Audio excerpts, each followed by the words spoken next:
Good afternoon, school board, Dr. Prieto, Dr. Hernandez.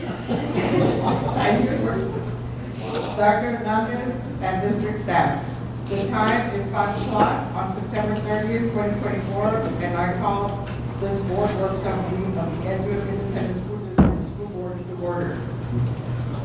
Shall we begin with roll call? Dr. James Hernandez. Present. Mr. Joseph Guerra. Present. Mr. Frank Espinosa. Mr. Luis Gomez. Present. Mr. Michael Valdez. Present. Mr. Richard Santoyo. Here. And I, Martha Castilla, am present. Let the record show that a quorum of the Edgewood Independent School District School Board is present, that this meeting has been duly called, and that notice of this meeting has been posted in accordance with the Texas Open Meetings Act. If you please join me for the pledge of allegiance to the United States and Texas flag and remain standing for a moment of silence. Thank you. Allegiance to the flag of the United States of America and to the republic for which it stands, one nation, under God, indivisible, with liberty and justice for all.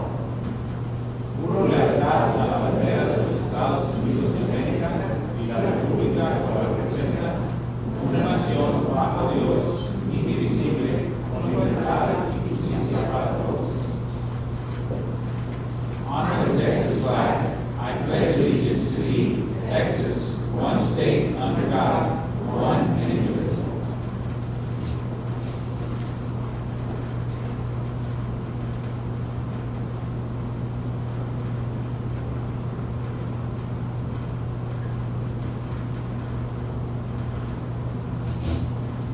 Thank you.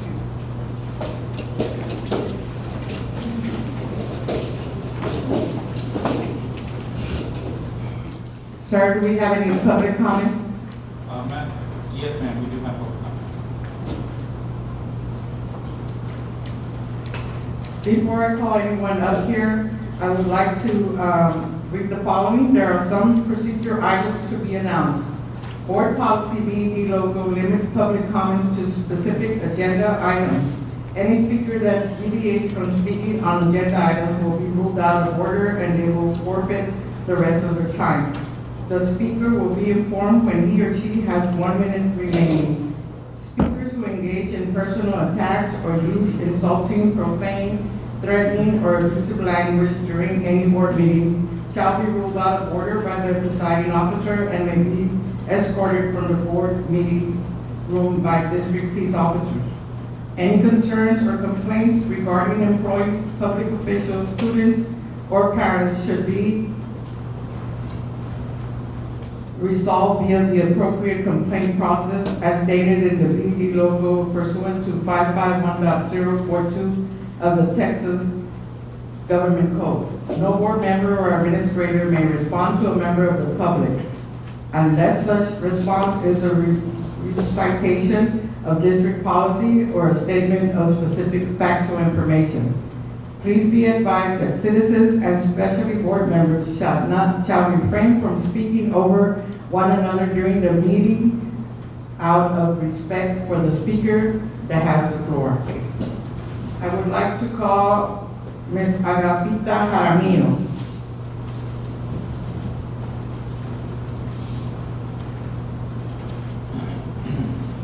Good afternoon, Superintendent, Board of Trustees, Administrative Team, staff, and community.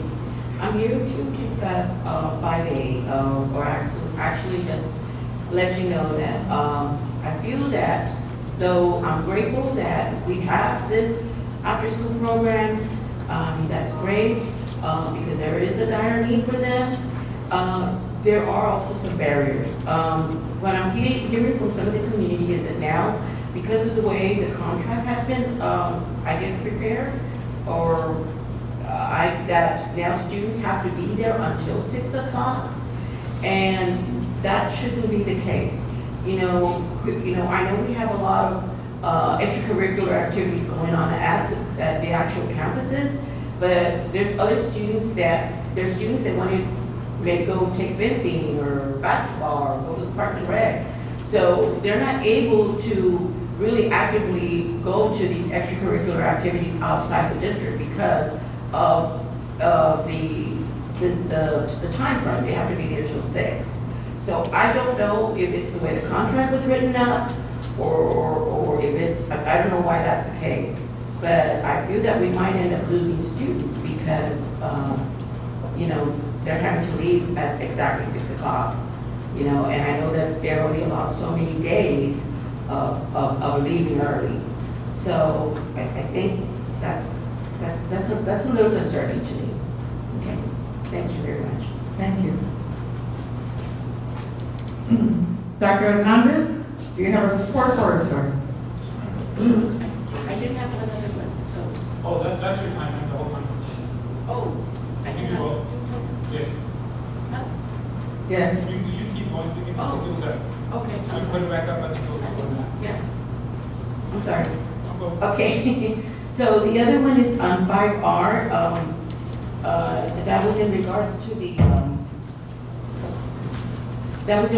to the mobile home and storage shed over there on the Carver Center. I just wanted to, I'm glad that we're moving forward with that, hopefully. But I did want to voice another concern that we really, really need to do something with that program. The community is in need of that program. I know that we have not had that program for close to a year because of the staff, but I feel that the district really, really needs to try and get that program going again because it is a big need in our district. I don't know if a committee can be formed but I'm hopeful that maybe we bring back the pantry and, the facilities, the resources for that building, for that actual building, okay? Thank you.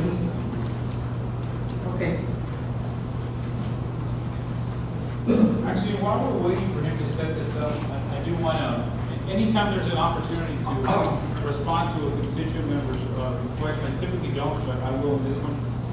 We actually did present an update on the Carver Center to the board officers. And so board members, you will see something in your board update this Friday. It's already, it was first shared with officers, which is typically how I do that. And then the rest of you will get it in the board update. So please keep an eye out for the next 2 board updates. You'll get that update on that information. And that's coming from our chief, so you get over. So with that said, I do want to thank everybody for your participation in tonight's workshop. I will keep my comments rather short. I do want to spend the bulk of our time with our principals this evening. As I commented to you last month, our board workshops, having had conversations with the board president and then with the officers, are going to take a turn or change and go in a different direction. That did come as a result of much feedback that I've received over the last year, both from constituents and open communication, and individual also meetings I've had with individuals on really just having more discussions around student outcomes. That's the name of the game, and making sure that we bring those here. And of course, inviting the community that would like to come when their particular campuses come up, and that's important. And so,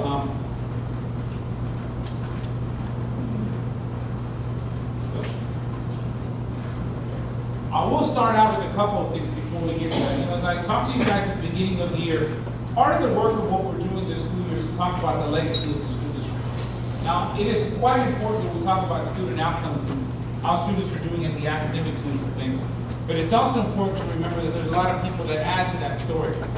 As we started the school year this year, we talked a lot about what legacy means.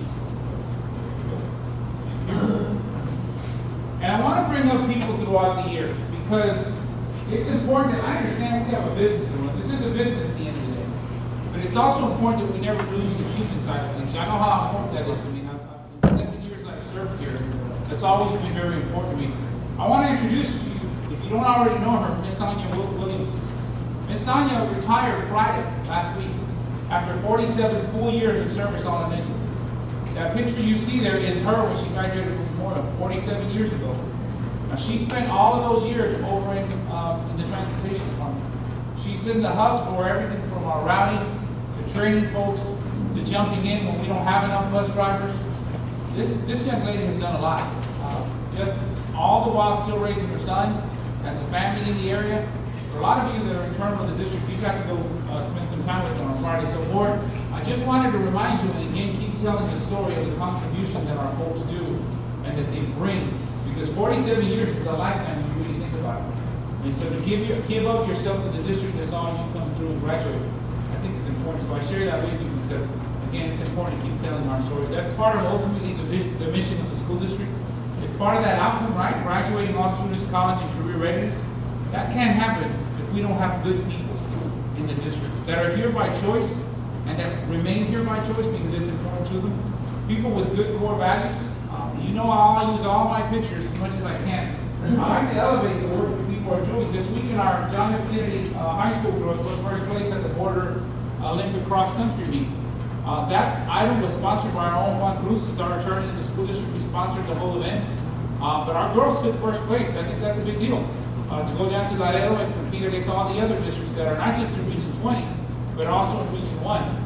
And so that's important. You've seen that other picture with human resources. Not to take anything away from HR, because they're still getting us our folks that we need in the classroom.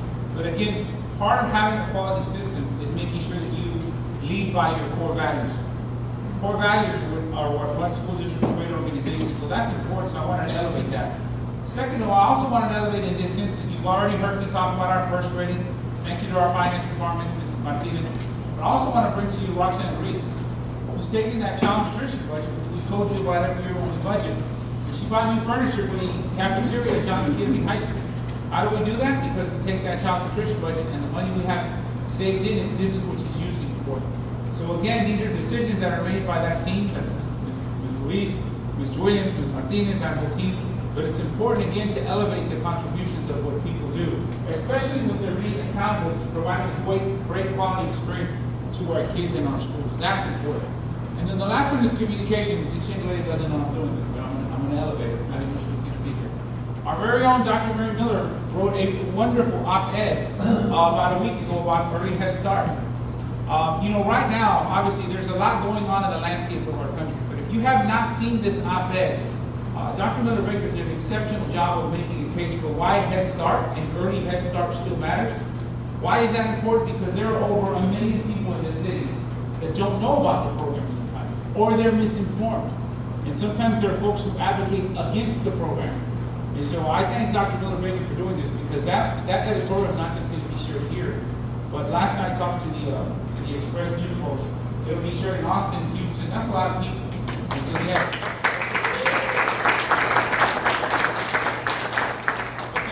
that's part of that communications piece, right? So for me, it's always been about elevating the work that our folks do, because you can't have a quality experience with kids if you don't have quality adults. I'm going to keep going to save us time. So tonight, as I mentioned before, the focus of our workshops are to bring in principals to share where their campus data is and what they intend to do about moving the needle around the work that we provide for students. As I mentioned to you in the past, most of our items are recurring items. So those items will not be discussed at this meeting. The items you'll hear about are the items that are new, that you have not seen before, or there could be a few changes that you need to know about. And so board, we will provide those for you. You will also continue to see your board update. That board update is going to have all the talking points, all of the information that you need to make a concerted decision or a decision for yourself on how you vote. It'll follow the monthly cadence, which is basically, here we are on the 3rd, you'll get your board update on the 6th, you'll get it on the 13th, board meetings on the 17th, you'll get a board update on the 27th. I'll schedule individual time with groups of you if you need follow-up on this time. We'll do that from this time like we always do. And of course, if you have questions at the end of the meeting, follow through with one of two ways. Initially, while we're here, you can follow up with the cabinet member that presents it. And then the second is the usual. You email Ms. Amelia, we will answer your question. That question answer will go on the board update. So all board members will benefit from that question. And so again, that's this month's board monthly cadence. But today, you're going to hear from our 3 high school principals. This is what the format's going to look like. I'm going to use just a couple of quick examples. You're going to hear about their campus performance review. That's why you got 3 podiums up there. They're all going to be up here. These are your 3 presenters for the 3 high schools. They will change each month because we'll have different principals up here. This is somewhat of what you're going to see in this presentation. A little bit of background information about the schools, enrollment, things like that. I want to be as transparent as I can with this information, because obviously this is important, that you see where the numbers are today. Because that's what drives things like staffing, all the different things that we do in the school district. So this is just one slide of example. Believe me, they have a lot more information. And then, of course, they'll also discuss other things. You know, you're going to hear about student outcomes. In the high schools, one of the outcomes we look at is our CTE courses and our CCMR courses. And what draws into that? Courses like CTE. This is just one example of a course that we actually offer in our schools. Just a real quick example of what those look like.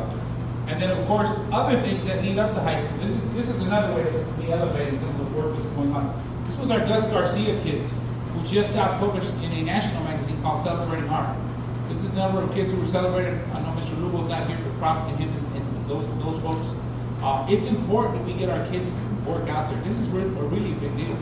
And so again, all of these experiences drive up our kids to get into where? Our high schools. When they have quality experiences in middle schools, they do much better in high school. It all starts in early Head Start, elementary, and so on. So I wanted to elevate that to you. But that brings my part to a close. If the next speakers can start moving forward. Board, there's your date for the rest of the month, the 17th.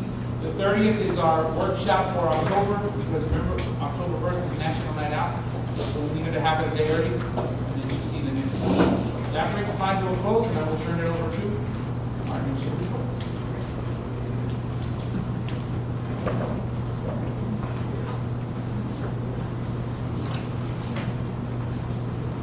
Good evening.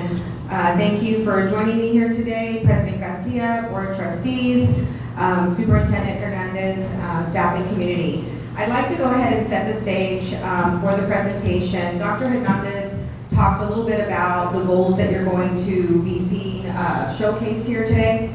And so you will get a broad overview of goals 1, 2, 3, and also some of 4 and a little bit of 5. I wanted to make sure that we all kind of stay grounded in our norms during this presentation. I'm not going to read all of the norms here for you today, but I want you to take a minute just to look up there. And the one I want us to really focus on is seek first to understand. This is going to be a lot of different data that you're going to hear about. You may not necessarily get all, into a lot of the details, but those will come. And so one of the things that I wanted to do is talk about the Q&A process. And as you can see here, these are your LSG, Lone Star Governance question stats. So when it comes to the who of this presentation, you are going to get some broad level information around different student groups based on the testing data that will be reviewed today. You are also going to learn about student groups in the Advanced Placement Program, in the CTE program, and also students who are receiving intervention services. When it comes to the what of this presentation, you're also going to get some information around what's currently been happening around this goal. You'll get information about what worked, what didn't work. You'll get information about some of the lessons learned from the data. You'll also get information around what are some of the strengths and what were some of the limitations. And these are going to come in the form of highlights and barriers. So when we think about the why, it's really why is it working in this area? And they'll talk a little bit about each goal and some of the initiatives. They're going to get down to the initiative level for you. And then afterwards, they will close it out with the how, and that's what the board can do to support. When it comes to the presentation, I'm going to ask that you use the handout you've been provided to jot down any questions. Again, this is broad level overview. Some of these questions we would love to put in an FAQ so that we can keep a running list of information. Our job is to continue to bring these types of information sessions to you so you learn more about the work that's happening firsthand out in the field. So please jot down your questions, and we're going to hold them to the end, please. So that way, in the event that something you were wondering about might get answered later on in the presentation. Thank you very much for your time, and I'll turn it over to Kim. Good evening, Madam President, Board of Trustees, and Dr. Hernandez, and all the ISD stakeholders. Tonight, from school leadership, we're happy to present our high school principals who will be talking about their performance goals that are aligned with our district's strategic goals, as well as discuss any current progress that they're making on those goals. So our learning outcomes, we have several learning outcomes, and I just want to make sure that I frame the conversation so that we can get the most from it. We want to provide a comprehensive overview of like current enrollment, program offerings, metrics within each EISD high school. We want to showcase the opportunities that students have at each of those high schools, emphasizing how they're different and how these programs support student growth and achievement. We also want to update the board on specific student performance goals so that you can have an understanding of how our students are progressing in the high school. We want to acknowledge the challenges and the barriers, just as Ms. Salinas stated. We want to outline any initiatives implemented to close achievement gaps. We'll also identify any barriers that are occurring at the campuses, as well as present key performance indicator in each area. Although the three high schools are very different, we all have one outcome, and that's to graduate all scholars, college, career, military ready per their expected date of graduation. And we all have the North Star goal, and that is that we increase the number of A or B campuses by 2028 for all of our schools. So at this time, I would like to introduce Dr. Martinez, who is the principal. I'm going to go ahead and ask all three principals to go ahead and come forward. And Dr. Martinez is going to start us off with the Fine Arts Academy. Thank you, Dr. Martinez. I asked for the shorter podium because I was afraid we wouldn't be able to see me if I stood in the So thank you for being so kind to me. All right, good evening, and thank you for the opportunity to present our high school data today. As a high school team, we are excited to walk you through our current statistics and provide an overview of our key initiatives. In the first part of tonight's presentation, I will be covering the following: enrollment and demographic data, attendance data including goals for 2024 and 2025. But let's go ahead and begin with our key terms and acronyms. Let's look at the following slide, which includes key terms and acronyms found in these sections of our presentation. I will give you a minute to review the terms, so please peruse through them.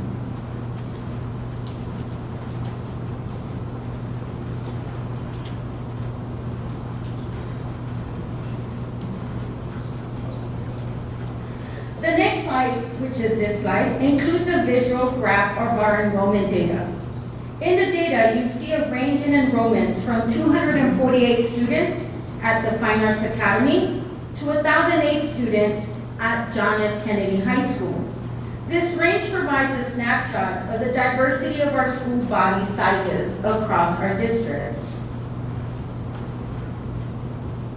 This following visual shows a copy of our detailed campus profile sheets, unique to each campus, so you will find them within your packets. You should have one for every high school.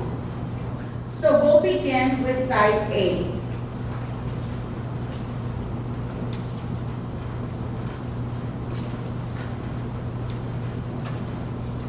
I'm sorry, let's go ahead and go back. The campus profile sheet was created and recently refined to provide our community and families with information regarding campus offerings, campus highlights, and campus accountability. Both sides of this include the name of the principal, phone numbers, addresses, grades served, instructional hours, meals, and our campus mission and vision, as that is key for all our families.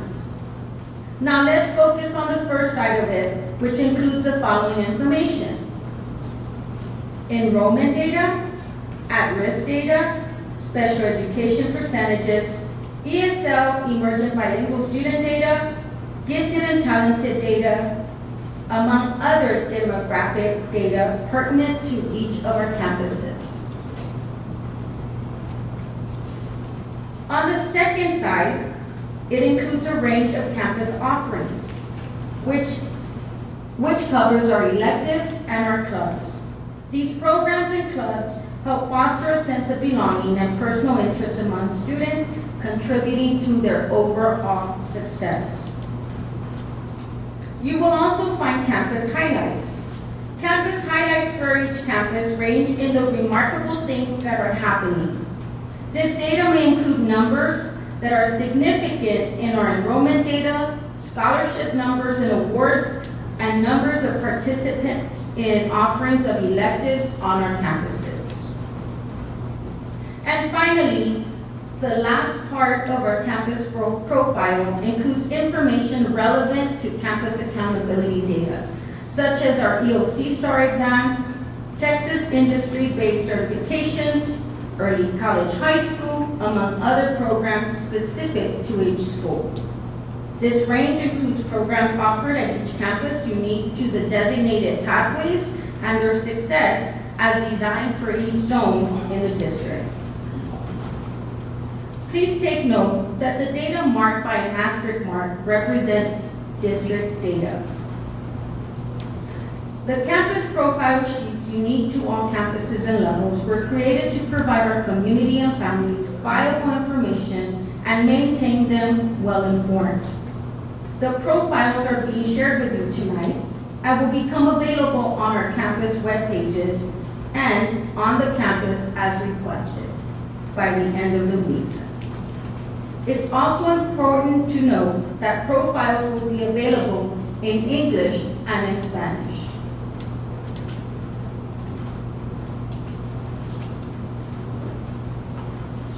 The next section I would like to address is attendance post-pandemic. Our current status is in progress. Despite incremental improvements, our attendance rates still lag pre-pandemic levels. Improving attendance is a critical priority to ensure that students achieve their full potential and remain engaged with their education. Some of our high school highlights have been, there's been a positive trend.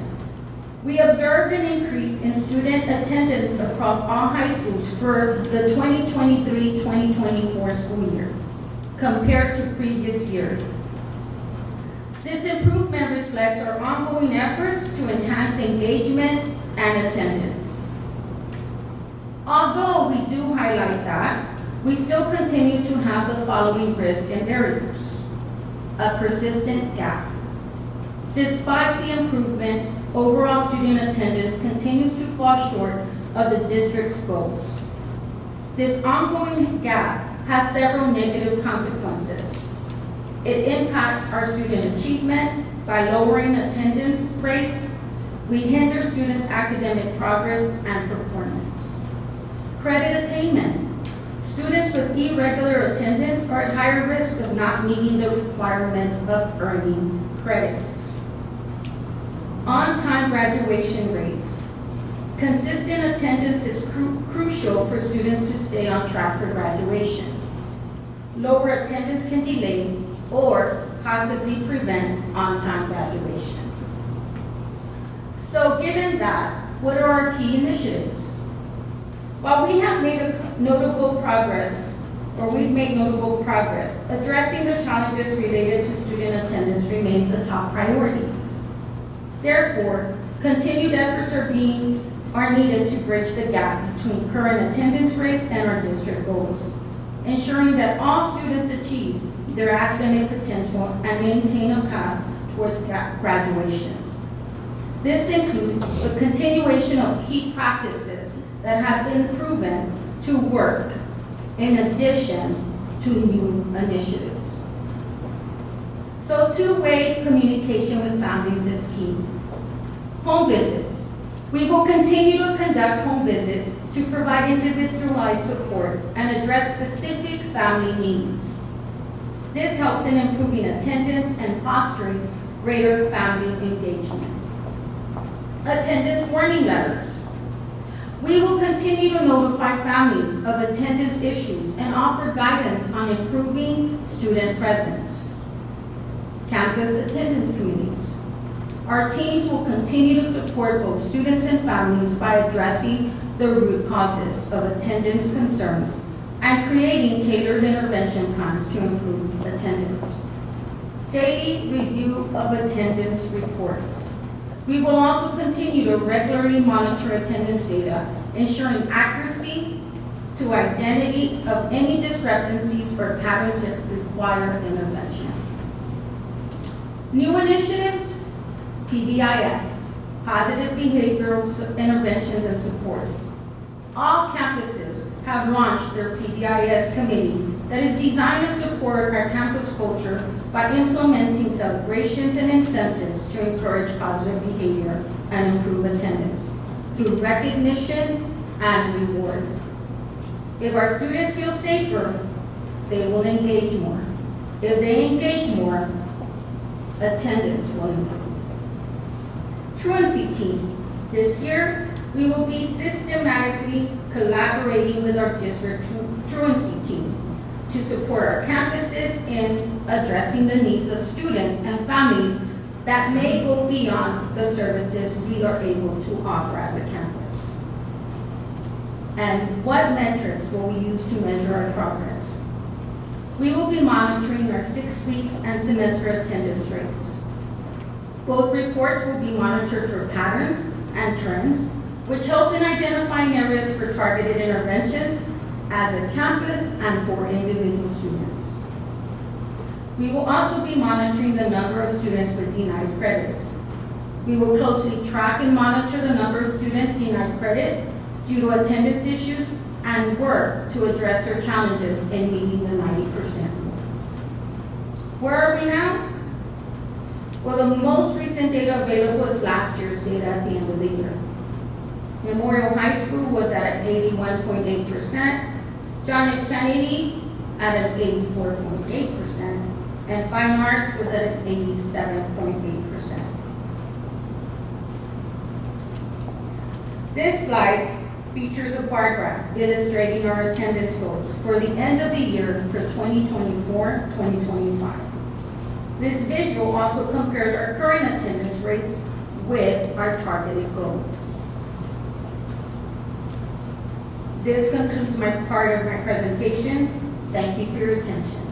Our next presenter will be our amazing principal from John F. Kennedy, Ms. Huntsman. Thank you, Dr. Martinez. Thank you all for allowing me to speak and present some more information from our high schools. In my section, we will cover our goal for EOC assessments for this upcoming school year. We will also show you a 3-year trend of approaches for each of our high schools. And then we will end with a slide over House Bill 1416, which is the mandated intervention time that our students who are not successful when they take EOCs the first time, they have to engage in their schedule. So before we begin, these are some key terms and acronyms in the section that I'm going to cover. So I will give you a few moments to look over before we dive in.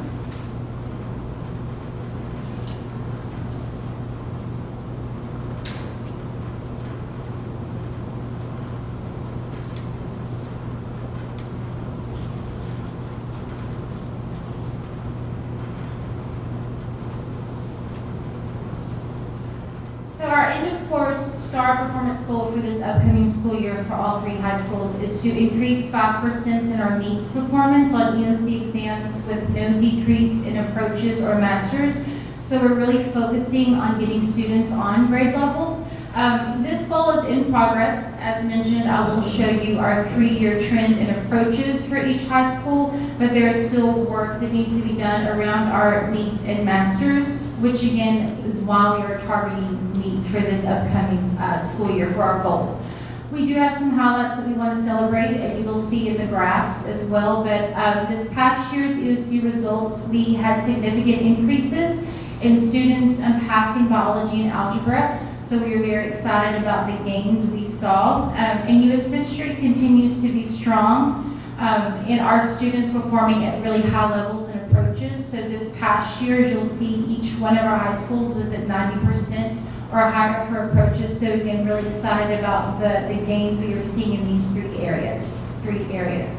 Some risk and barriers that we are still working with is staff turnover in our tested areas, require ongoing training and support, so ensuring our teachers that we bring on board are receiving what they need in terms of curriculum, planning time, and the space to be able to internalize their lessons.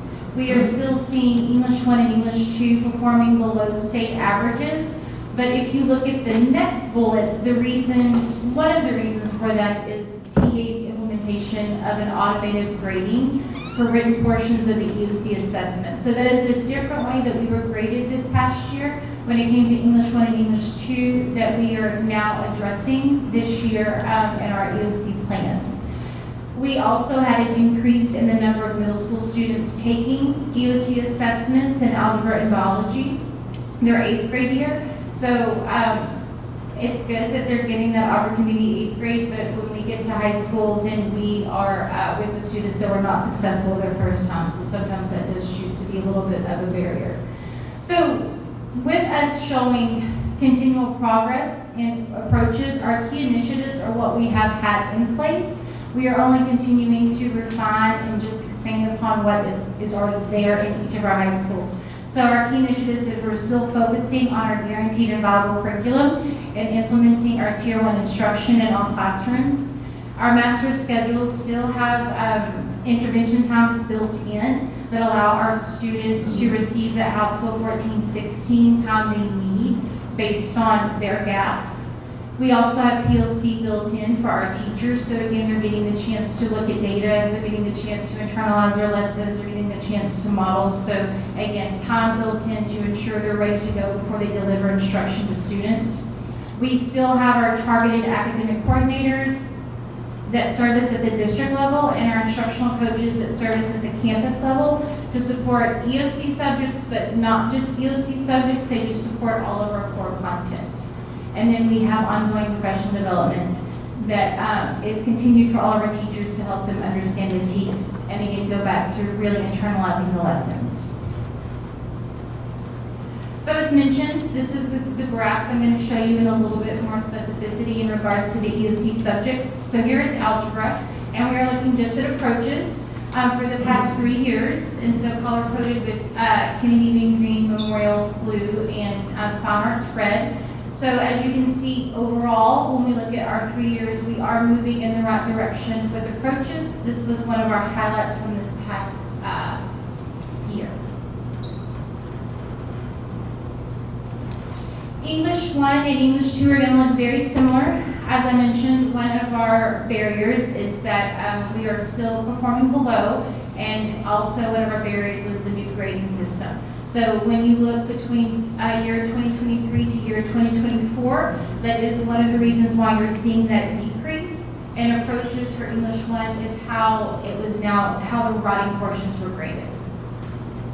It looks very similar for English 2. You're seeing that decrease from 2023 to 2024.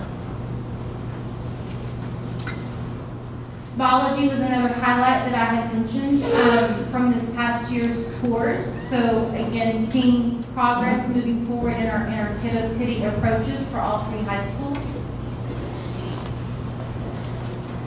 And then U.S. history was another highlight. As you can see, we are super excited about all of our high schools being above 90%. So a continual progression in our students hitting approaches in U.S. history. The last slide I'm going to talk about is House Bill 1416. As you can see, the goal is the same as it is for our EOC assessments. It is to increase 5% in NEETS performance on EOC exams, and that is directly aligned because the interventions we are providing within our school day should help our students close those gaps in being able to pass their EOC exams. So we are on track with this goal, as each one of our master schedules has built-in intervention times to be able to target the students and what subjects they need. So highlights that we have here, as I mentioned, each campus has implemented the House Bill 1416 program, allowing students to be effectively serviced and in compliance with state mandates. So it looks different at each one of our campuses, but we have the intervention time built in. A really big thing to celebrate is the number of students needing services have decreased in algebra, biology, and U.S. history. So we are really excited to be able to let them have other choices other than intervention time. And then we are maximizing our available resources to meet the unique needs of each high school. Some risk and barriers that we're still seeing in regards to this is student attendance. So ensuring our kiddos are showing up every day to receive that intervention time. State required teacher-student ratios for House Bill 1460 intervention sessions. So it's an 8-to-1 maximum ratio. So we're having to get really creative, or had to get really creative with staff in previous years. And then we have some financial implications and conflicting schedules associated with vetted instructional programs required for House Bill 1416 services. So again, just enabling to ensure that our students are able to use all the resources within our school day. Some key initiatives that we are focused on and we're continuing to sustain to keep us on track with this goal is our dedicated intervention times built into the school day for all students needing support. We still have our dedicated district House Bill 1416 coordinator from the district level, and we still have our vetted instructional programs to help increase student outcomes along with teachers getting that intervention time as well. So we are excited about to see how this transpires throughout the year. That concludes my portion. At this time, I will turn it over to Mr. Elizondo, the principal of Memorial High School. Good afternoon, everybody. This next section of our presentation will focus on our Edgewood ISD Goal 3 that focuses on college career readiness. The flow of this portion will start off with the overall CCMR, which stands for College, Career, and Military Readiness, Graduation, and Scholarships, Career and Technical Education, and Advanced Academics. As you will see from this segment of our presentation, we have a lot to celebrate because our students continue to show growth in numerous metrics that we have set for our district. I want to recognize our awesome students and our amazing Edgewood ISD staff that includes teachers, counselors, support staff, and administrators for all their hard work in accomplishing the growth that we have experienced. And so the first goal that I'll be going over here in a minute is going to be our CCMR goal. But before we do that, I want to make sure and go over some key terms and acronyms. Now I'm not going to go over them. I'm going to give you a few seconds because there's quite a few terms that will be used in my segment that include also acronyms. So I'll give you about maybe 40 seconds just to review these because there's quite a few.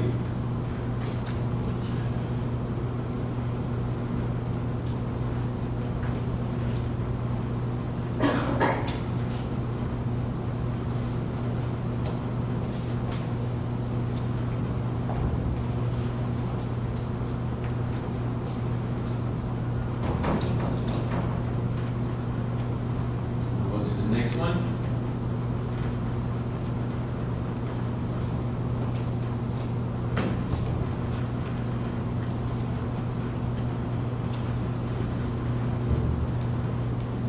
All right, so I'm going to go ahead and get started.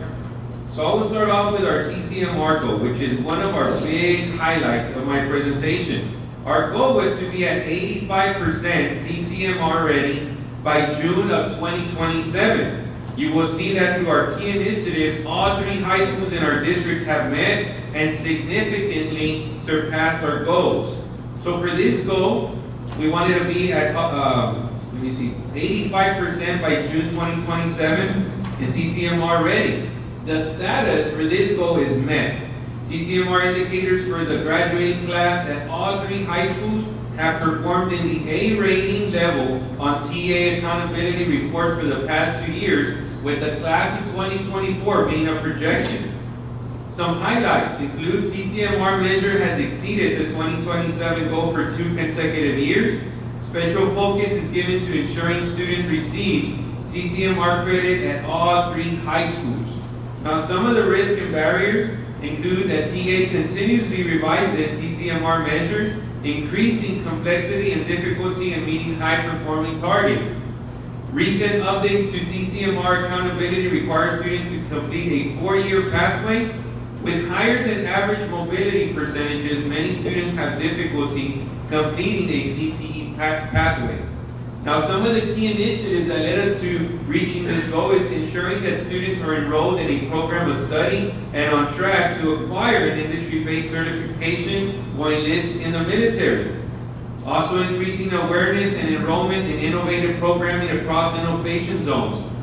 As you know, some of our high schools, we go and we introduce some of the programs that we are going to be providing for students when they're in middle school. in 8th grade, so they get to learn about what we're offering in all of the 3 different areas in our zones. Develop and implement a comprehensive system of support to support students in advanced programs that include Texas College Bridge, on-campus SAT, ACT, TSIA boot camps, and individual conferencing with students. So recently we started doing TSI boot camps where our students can get support to be able to get ready for that exam, as that exam determines if students will be college ready and can take dual credit courses while they are in high school. We provide instructional coaching support for our teachers, so our teachers also receive support from instructional coaches to be able to develop quality lesson plans and also being able to look at resources that can support us with certifications.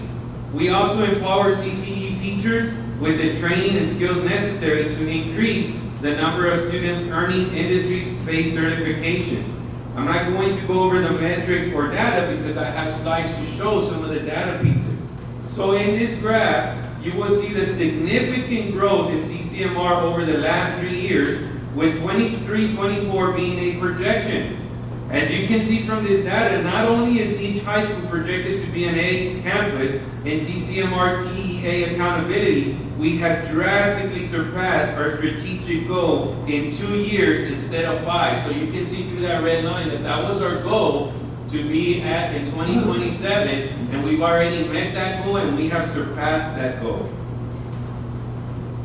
Our next goal is around graduation goal and scholarship totals. Graduation rates continue to be a focus for our high schools after an overall decline post-pandemic. The district goal is to be at 90% or better by 2027. Some of the highlights: scholarship totals per student have increased, providing access to affordable college to more Edgewood ISD graduating seniors. In addition to over $10 million in scholarships last year through our advanced academics initiatives, our EISD community saved nearly $1 million in college tuition, books, and fees. Some of the barriers that we face: loss of staff, for example, the Gear Up grant that ended, has increased the demand on counselors and administrators to make up support seniors in scholarship applications. And also, graduation rates are affected by cohort leavers beginning in 9th grade all the way through their 12th grade year. Some of the key initiatives that we have put in place to support us with our graduation goal include student transcript audits and conferences. And you'll notice on our metric that we talk about at least 1-to-1 conference with each student, right? So every senior gets at least 2 one-on-one conferences with their students, right? One of them is to go over transcripts, and then the others is also to go over student choice lists to make sure that they're on track to meet their goals that they have post-high school years, but also to make sure they're on track with the career and technology pathways. We also have student leaver cohort tracking and recovery and support. So on our campuses, we have leaver teams. These leaver teams were assembled to be able to identify the kids that have withdrawn from schools and to determine if they've already enrolled in another high school to make sure that they are not going to be considered dropouts when they're supposed to be graduating. We either go and make sure the students enroll in their new school, or we try to get them back at our campuses. Also, Naviance implementation. This is a platform where students begin in 9th grade to start doing some activities around what are their goals for high school to what is my goal as far as my lifestyle when I graduate from high school. What kind of career do I want? What kind of house do I want? What kind of car do I want to drive? Do I understand the implications of having a budget and how much money I can make a month and what kind of career is going to support that lifestyle that I want to live? So that platform is a great platform for our students to engage in from 9th grade all the way to their senior year. Then we have our high school dream centers. This is where we make the magic happen for our students, especially in that senior year where we have our FAFSA goals that we develop for our students. This is where students also get the opportunity to come have small conferences with some of our partners, which I'll go over here in a second, such as Project Stay. Sometimes we'll have college recruiters come to our dream centers to present to our students. And another key initiative is college and career partners, such as Communities in Schools, San Antonio Education Partnership, and Advise Texas. And so here is some data around our graduation rates and since 2020, and as you can see, we have made some increases. Through our initiatives, we plan to achieve a district-wide 90% graduation rate in 4 years. You'll notice that in the class of 2024, we still don't have the final data, as we're always 1 year behind when we are reporting this data to TEA. This next slide, you'll see our scholarship totals for the past 2 years.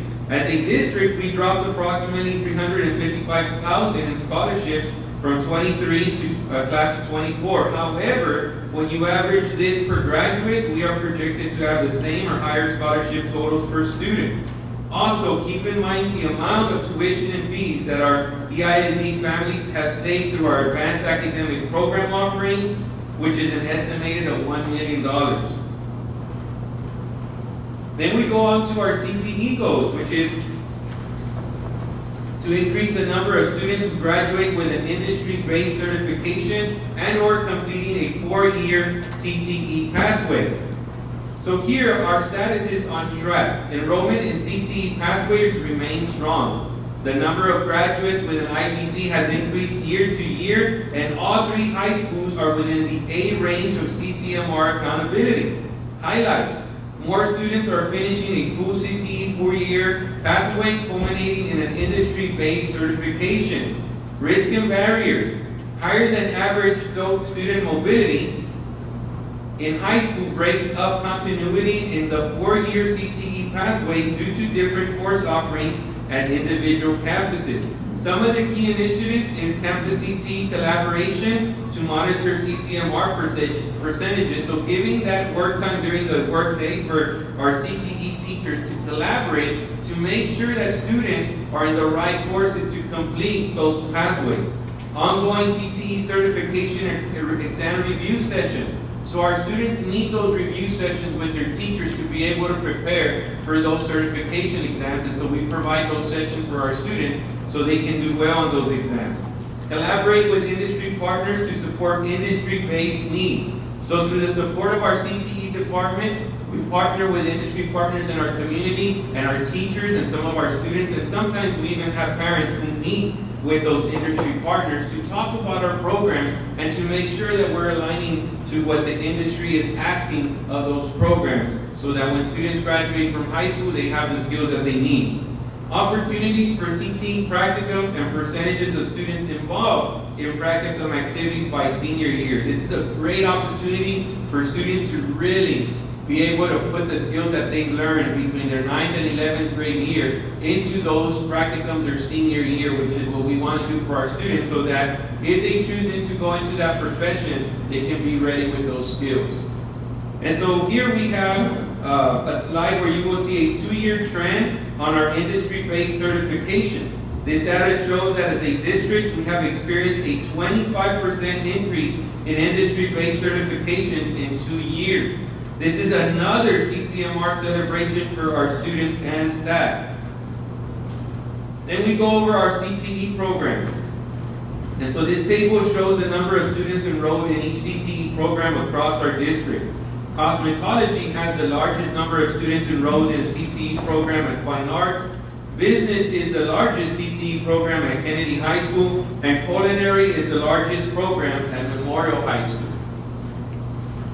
Advanced academic goals. Annual growth in student performance in advanced academic offerings, including dual credit, on-ramps, early college, high school, and PTEC. And the status for this goal is on track. Some of the highlights: each year, increased number of students are receiving college credit through dual credit courses, advanced placement exams, and on-ramp courses. Earlier, I mentioned that our students and our community have saved close to $1 million in just with that graduating class of 2024. Enrollment increases at Kennedy High School and Memorial High School and early college, high school, and PTEC programs combined.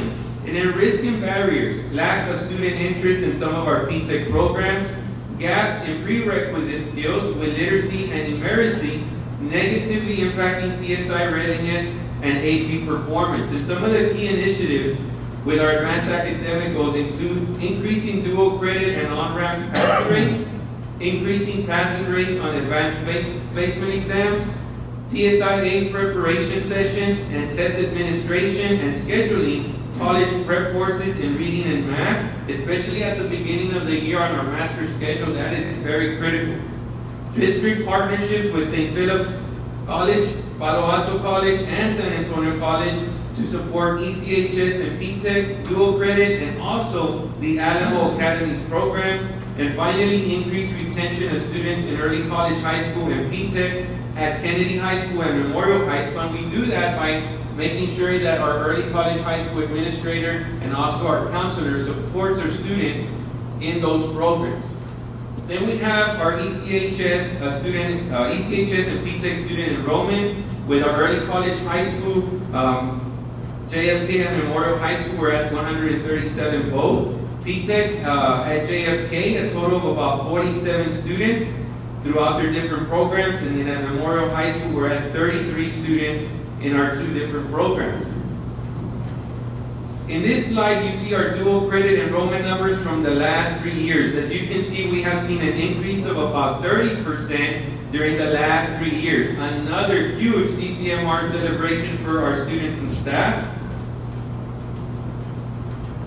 This data shows our AP passing rates during the last 2 years. As you can see, more students are receiving 3s or higher on their AP exams, which we calculate to be about a 70% increase in 1 year. Another huge celebration for our students and staff under our CCMR area as we continue to work towards our district goal of at least 25% of our students in AP courses earning a 3 or higher on an AP exam.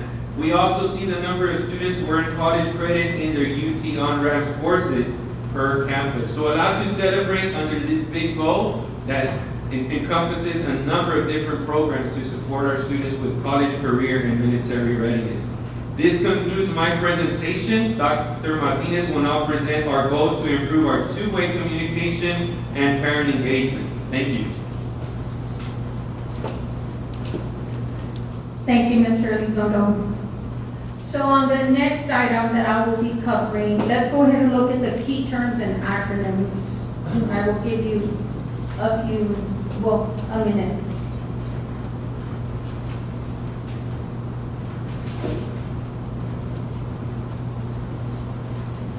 All right.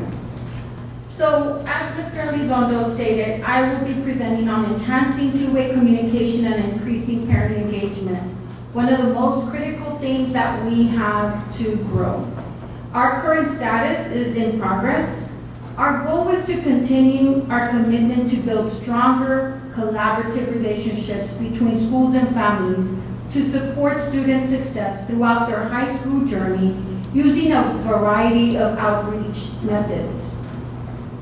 Our parental engagement highlights. We do have active participation. Parents do demonstrate strong engagement in high-profile community events such as festivals, pláticas, and the Salsa Bowl, highlighting their connection to the school's community activities. There is diverse communication channels. We utilize various methods to reach families, including social media, mail-outs, electronic newsletters, call-out systems, and home visits. This multi-channel approach ensures important information reaches all our families. This year, particularly, we have a dedicated liaison in the role of social media liaison responsible for managing and enhancing online communication with the goal of keeping all families informed and connected. Although we do have our risk and barriers, lower attendance at campus activities. Despite our outreach efforts, parental attendance at campus engagement activities is generally lower than desired. This indicates that there is a need for more effective strategies to encourage and facilitate participation. We also have some family structural barriers. Family structural issues and higher mobility can create obstacles to be consistent in engaging our parents with our school. Understanding and addressing these barriers is crucial for fostering stronger family-school connections. Our key initiatives and strategies for engagement include the following.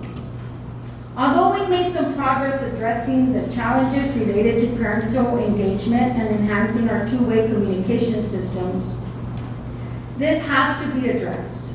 This includes a continuation of key practices that have been proven to support our mission and refinement as follows. Authentic conversations. Engage our stakeholders.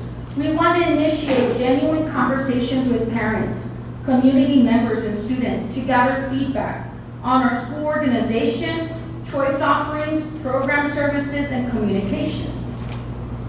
Our methods of engagement will still include utilizing parental newsletters, focus groups, parent events, social media platforms, and our survey tools. The other item we will continue to work on is coordination of services. Each campus will engage with their coordination of services team made of key staff members such as administrators, counselors, teachers, among others as needed to address individual students' academic strides. What will be our metrics?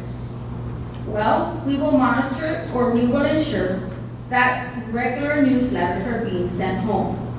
Principals would distribute at least one newsletter every 6 weeks to keep families informed about school updates, events, and important information. Parent engagement activities. Principals will also host a minimum of 3 parent engagement activities each semester to foster direct interaction and involvement between school and families. Individual conferences. Each student will have a minimum of 2 one-to-one conferences with counselors and administrators. In addition, Tier 3 students and their parents will have at least one additional conference with the campus team, providing personalized support and addressing their specific needs. What is our most recent data? Our summer communication. All high schools successfully communicated with parents during the summer of 2024, ensuring families were informed about the upcoming school year and key updates. Spring parent activities. Each high school hosted 3 or more parent engagement activities during our spring 2024, strengthening connections between our school and our families. This concludes my portion of the presentation. Now Mr. McElveen will take over to finish. Thank you, Dr. Martinez, and thanks to our amazing high school principals for all of their work in preparing this information for you tonight. Good job, team. Thank you very much.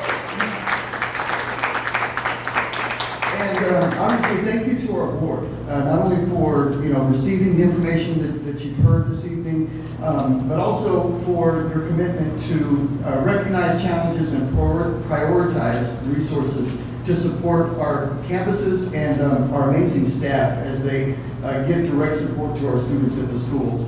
What we're asking from you tonight, board, is to endorse and promote our campus goals, essentially.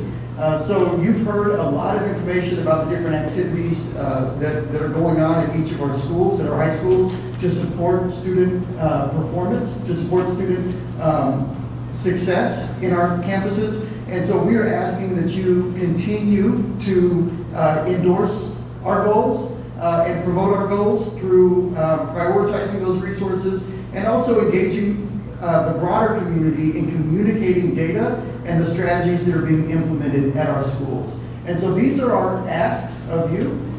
Again, thank you so much for your support. At this point, if you do have any questions for our high school principals, we'll entertain those. But thank you again for your time and attention during this presentation.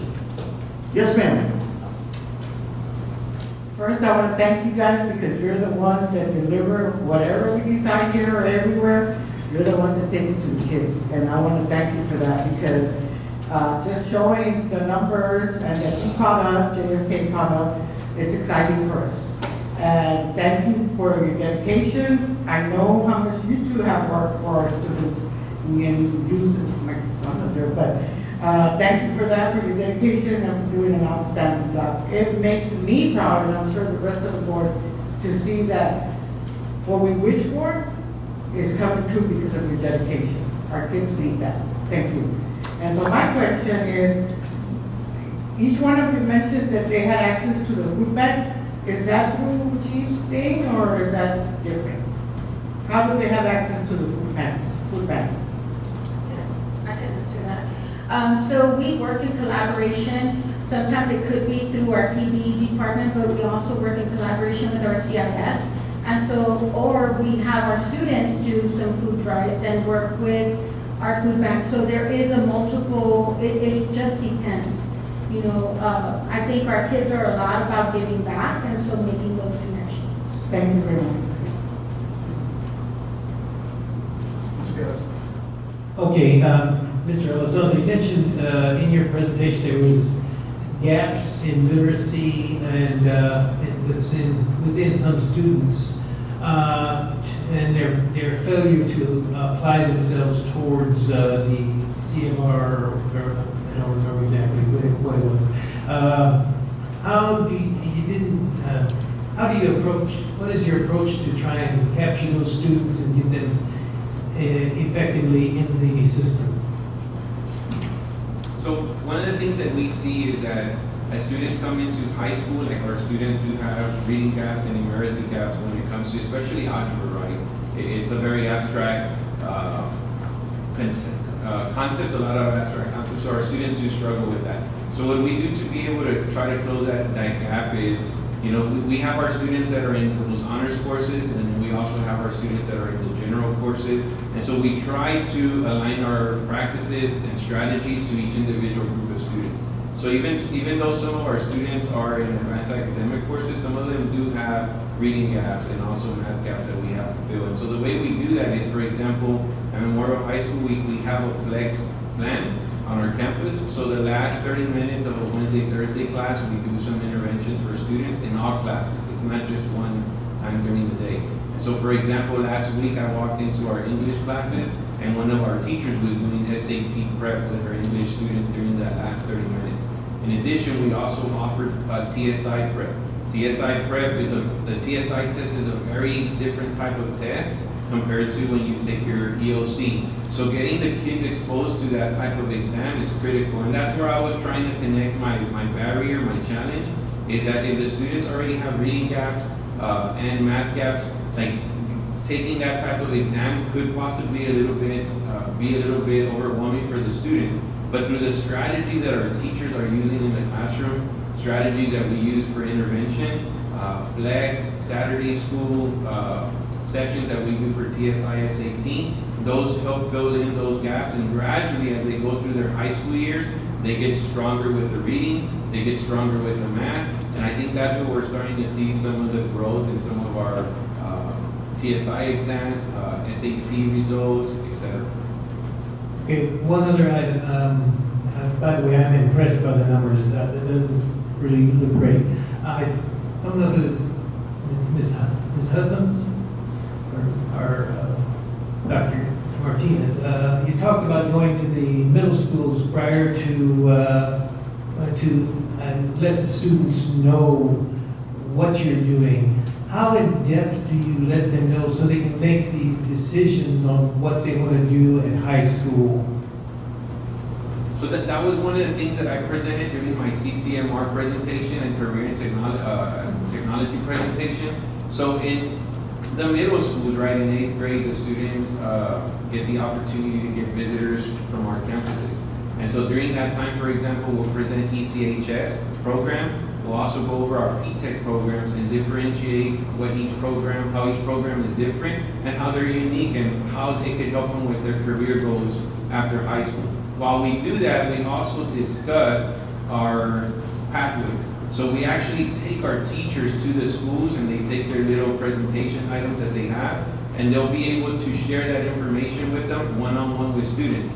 In addition, last year and the year before, I think we had an extravaganza.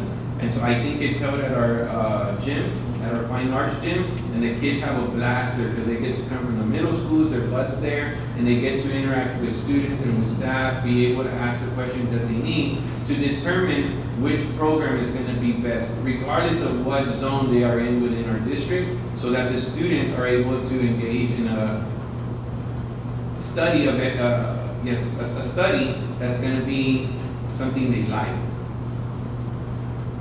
Thank you.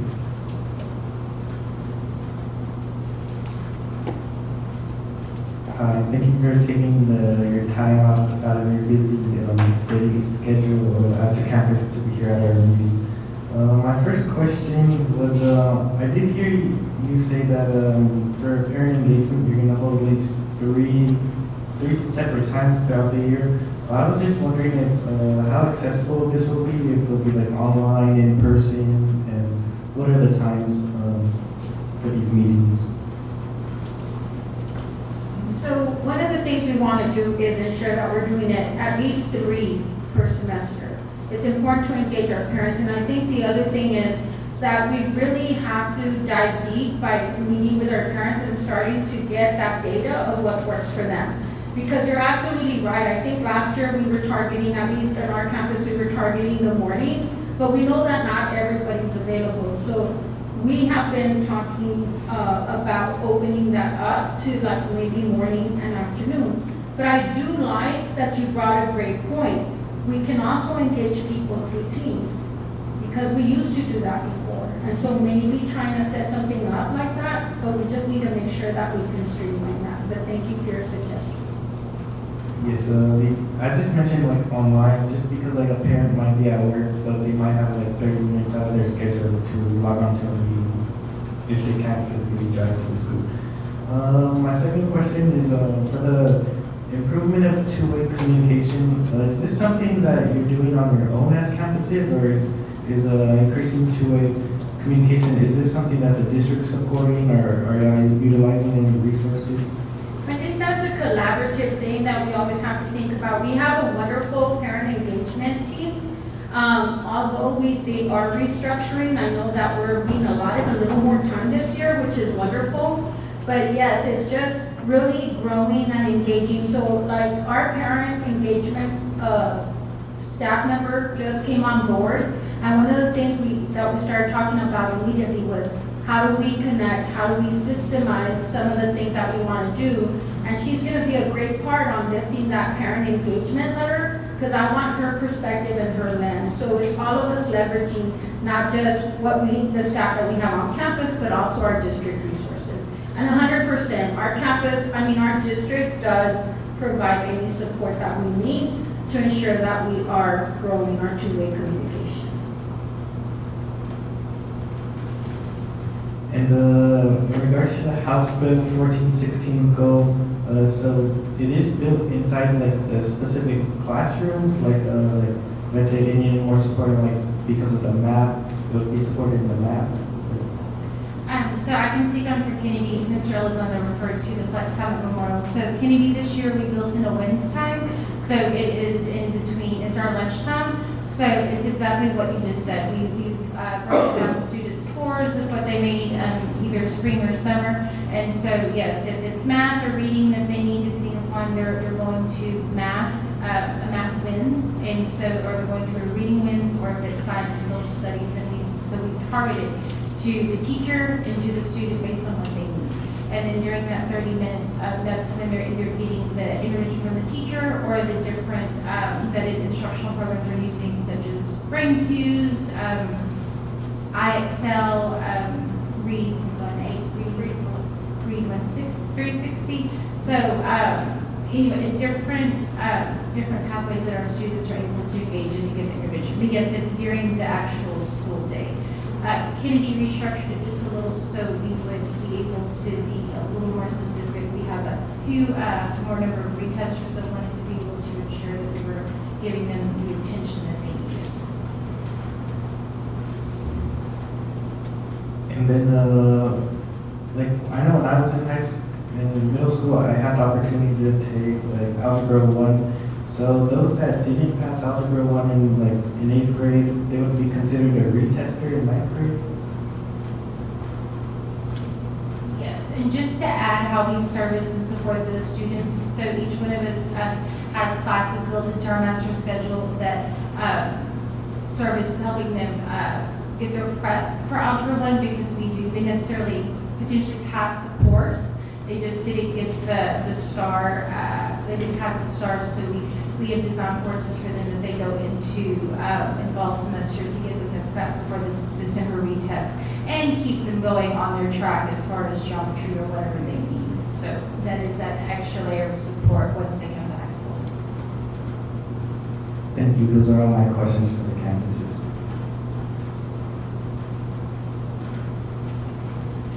Okay, board, thank you so much. If there are no other questions, we'll have our high school principals relax for a second and turn it back over. Thank you.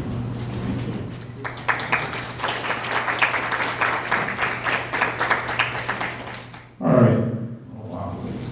All right, Madam President, we're going to turn it over to Mr. Chavez. He's next, and then after him would be Ms. Martinez. That'll bring us to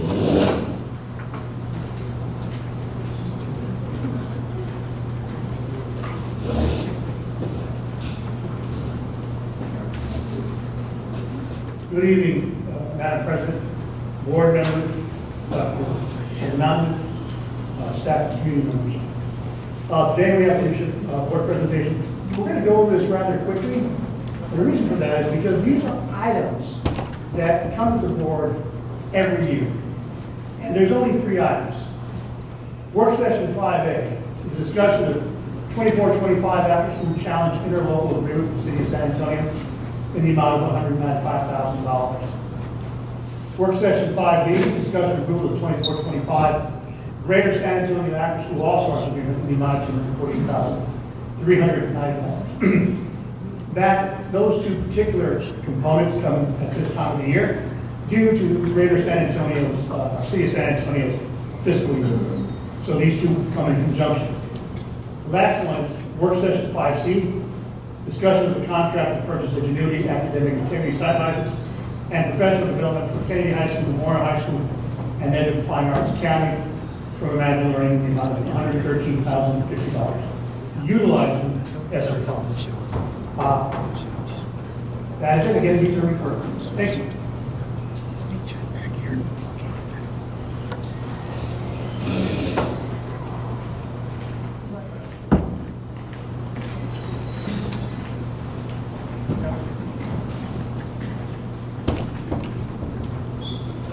Good evening, board, Dr. Hernandez, peers and community. Today, as you can see, we have a number of items. Most of them are recurrent. The only item we will have a brief discussion about are the items that are highlighted in yellow. The first agenda item is closing full circle on our budget. This month, we asked the board to adopt our final tax rate of 98.7 cents. Originally in June, we had come in with $1.02, which was the same rate as last year. I'm happy to announce that our compressed rate is at 98.7 cents. So that is what we are going to ask the board to adopt. Our appraisal, our certified values are about 2.1 million. That will also come to the board again to close the circle on budget. The next item is also recurring, but it needs to come to the board. The board will have discussion. It is that time again for the Bear Appraisal District. They're asking the board to nominate candidates. I will remind the board that we get about 30 plus votes out of a few thousand, so we don't usually have a lot of leverage, but it is something that we bring to the board every year as part of the request from the tax assessor collector. So that will be, Ms. Castillo will follow up with those items. The next item is also from our taxing services. So we are getting a request to waive some late fees, penalties, and interest on taxes for big box property owner E LLC. We are required to bring this to the board, but under section 33.011, when there is a late payment and the taxpayer can prove that they sent the payment on time, but there was a failure either to deliver, etc., we are required to bring that to our board in order for the property owner to receive a refund. And I apologize, I didn't put the amount up there, but it's about $17,000 that the Bexar County would reimburse. So it's not a check that we send out. No, sir, that's correct. We do not send out a check, thank you. But we do not send out a check. The Bear County reimburses the property owner. Yes, sir. And what property does Big Box have? I need to go look at the address, sir, but because we're all in a collaborative, if sometimes they're not our property owners, we need to approve because we pay into the pool. So that's why we don't pay it out, the county. Reimbursement. Yes, sir. But I'm gonna look that up. So the next item is part of CPC Legal and Local. We need to establish a records manager. With the departure of Mr. Jose Kepke, that position was left vacant, or the records manager. So until we do otherwise, I would like for the board to name me or designate myself as a records manager for the district. With that, I'm going to hand it over to Ms. Levina.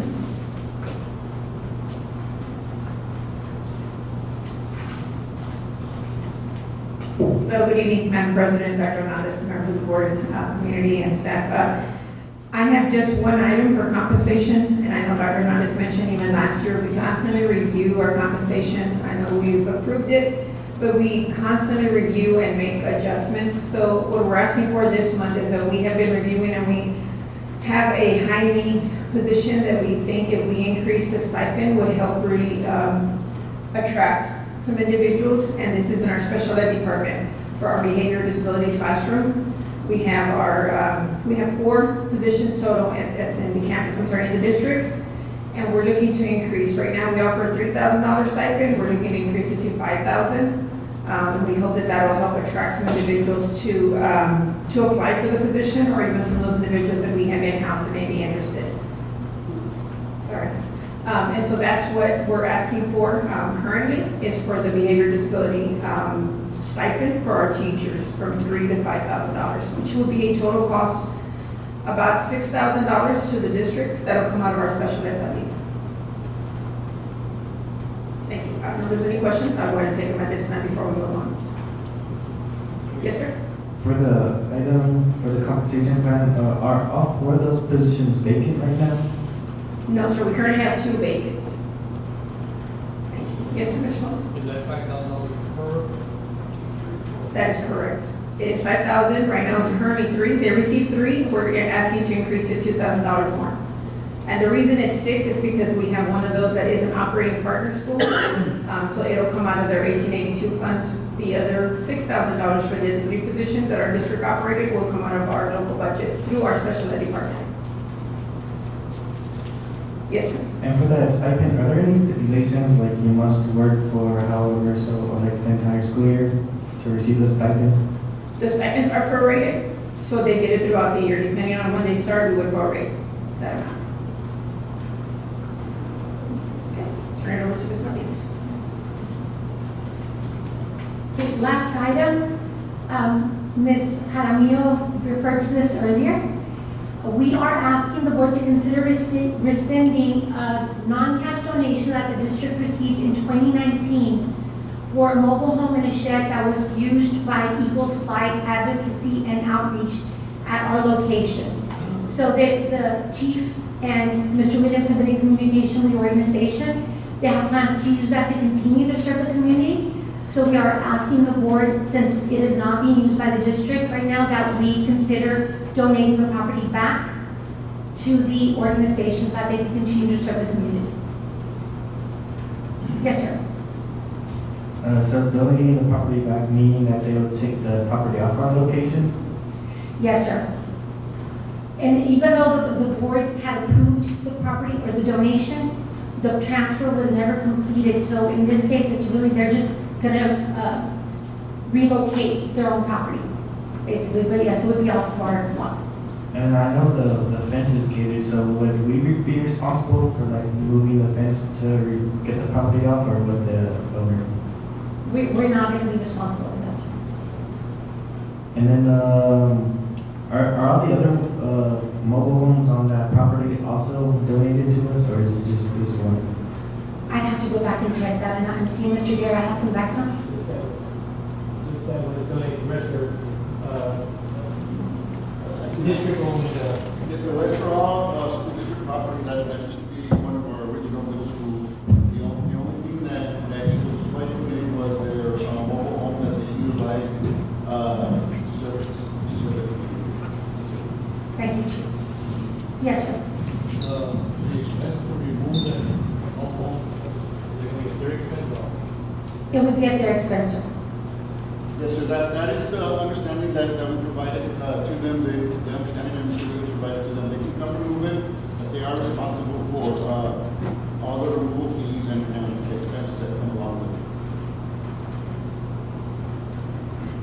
And are we giving them a deadline to, like a timeline to remove it, or it's just at their discretion? No, sir, they actually already did a walkthrough and waiting on the board's approval. All of that will be set in place. Thank you, Chief. Dr. Hernandez, that concludes our presentation. The rest of the items are recurring. All right, board members. So just a reminder, board members, you do have your talking points. They are in your folders. And then, of course, you did receive those also on the board update last week. You'll get them in the board update this week, and then you'll get them in the board update the following week. That's prior to our regular board meeting. Should you have any follow-up questions, I would ask that you follow with any of the trustees, not the trustees, any of the cabinet members that were here. I'm sorry, SLT members that were here, ask them your questions directly. And/or the other process we have is if you'll email that to Ms. Castillo at Tamelia, we will get you an answer, and then we will put it back on, yes, Chief, next week. And then we'll go ahead and bring that information to the rest of you. Yes, sir, Mr. Wallace. I just had a question, basically, like, I can ask, like, Mr. Chavez directly. Yes, sir, appreciate that. Okay, with that said, Madam President, I will turn it over back to you. That concludes our presentation. Thank you, sir. The time is now 6:28. Do we have a motion to adjourn? so moved. Mr. Delgado moves. Is there a second? Second. Dr. Hernandez, second. Is there any discussion? If we have no discussion, all those in favor, raise your hand, say aye. Aye. All those opposed, raise your hand, say nay. Motion passes. This meeting is adjourned. Thank you.